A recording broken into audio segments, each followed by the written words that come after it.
जो है चुनाव आ गया, 6 महीने चुनाव के बचे हैं, तो आप सड़कों पर साइकिल यात्रा और तमाम जो कौन कहता है मुझे 4.5 सड़कों पे दिखाई नहीं दी? कहाँ दिखाई दी? जमीनी का नहीं, समाजवादी समाजवादी सरकार जो है जो सब जमीनी का। आपके नेता कितने बार जमीन पे आए?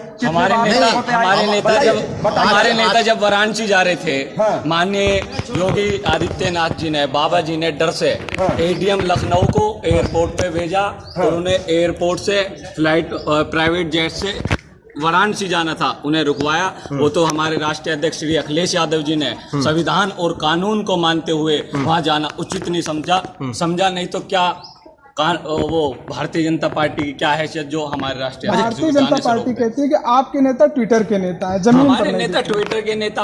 आप मीडिया के बहुत सम्मानित साथी हैं, आपको भी संज्ञान में होगा हमारे नेता ने कितनी बार गिरफ्तारी दी। जब औरैया गए तो गेस्ट हाउस में रखा अखिलेश यादव जी को, और जब अभी हाल ही में जब 26 जनवरी को हमारे नेता प्रदर्शन निकालने थे, पैदल निकलने वाले थे विक्रमादित्य मार्ग, आप पता कर लेना, हमारे भारतीय जनता पार्टी की तानाशाही सरकार ने सारे रास्ते बंद कर दिए थे और अखिलेश यादव जी ने वहां पे ही पार्टी कार्यालय के सामने धरना दिया था, पार्टी कार्यालय के सामने धरना दिया और गिरफ्तारी दी थी। क्या वो जमीन पे नहीं उतरे?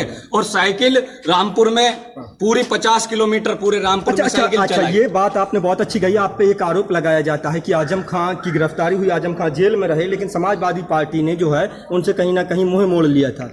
अब 16 सूत्रीय ज्ञापन दिया गया 15 जुलाई को, तो उसमें आजम खां जी का भी मुद्दा था। उससे पहले 19 दिसंबर को एनआरसी में और जो 15 सूत्रीय ज्ञापन दिया था उसमें आजम खां जी का मुद्दा था। चाहे विधानसभा की बात हो, जितने भी पार्टी के विधायक हैं आपको तख्ती लेके विधानसभा में दिख जाएंगे, आजम खां साहब को रिहा करो। चाहे उनके इलाज की बात हो तो माननीय अखिलेश यादव जी ने दिल्ली से एक प्राइवेट जेट से डॉक्टरों की टीम बुलाई, स्पेशल उनका इलाज कराया। चाहे उनके परिवार की बात हो, उनके परिवार से लगातार हमारे राष्ट्रीय पंचायत चुनाव में एक महिला आपके कार्यकर्ता से बदसलूकी की जाती है और प्रियंका गांधी उसके घर मिलने जाती हैं और आपके अखिलेश यादव जी उसको बुला के जो है पार्टी में मिलते हैं, क्या वो घर नहीं जा सकते?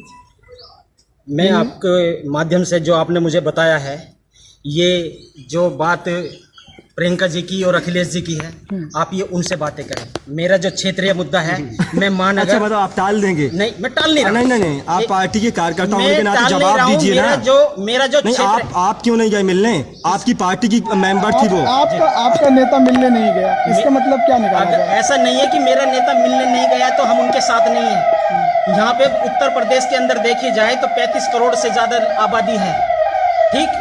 क्या हम सारे के सारे 35 करोड़ समाजवादी नहीं है? इसका मतलब क्या है कि जो हमारे जो राष्ट्रीय अध्यक्ष हैं वो सबके पास जाएंगे और सबके पास ऐसा लगेगा कि वो उनके पास नहीं गए। जिसके साथ अभी आप बड़ा मुद्दा बता रहे थे, आपके स्वामी जी ने कहा बड़ा मुद्दा।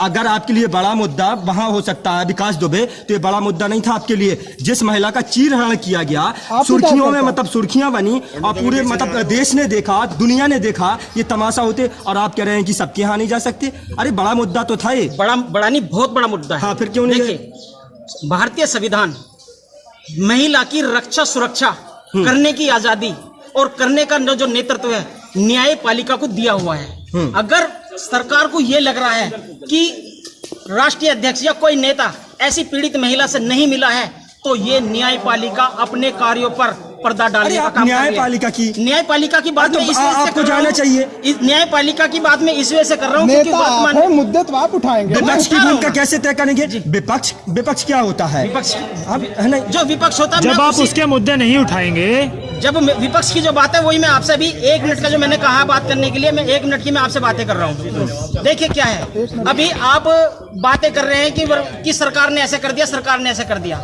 मैं मुद्दों की बात कर रहा हूँ। जिस मैनिफेस्टो से भारतीय जनता पार्टी हम लोगों के बीच में सत्ता को लेकर आई है, क्या किसी भी पार्टी, किसी मीडिया ने आज भी वर्तमान की स्थिति पे उनके मैनिफेस्टो को उनके सामने रखा? मैं ये नहीं कह रहा कि माननीय मुख्यमंत्री जी के, माननीय प्रधानमंत्री जी के, माननीय गृहमंत्री जी के, मेरा आपसे अनुरोध है कि जितनी बातें आप विपक्ष में इतनी मजबूती से कर रहे हैं, वर्तमान के हालत को, शिक्षा को, रोजगार को, चिकित्सा को, स्वास्थ्य को, आप सरकार से पूछिए ना कि भाई ऐसा क्या है कि लोग अगर मजबूती से जवाब नहीं दे पा रहे हैं, डर के जवाब दे रहे हैं, तो इसके पीछे किसका हाथ है? इसके पीछे हाथ है क्रूरता का, सत्ता का, दमन का, और वर्चस्व और विपक्ष का, क्योंकि विपक्ष कमजोर है, इतना मजबूत डरे हुए आप लग रहे हैं। कमजोर है अगर विपक्ष कमजोर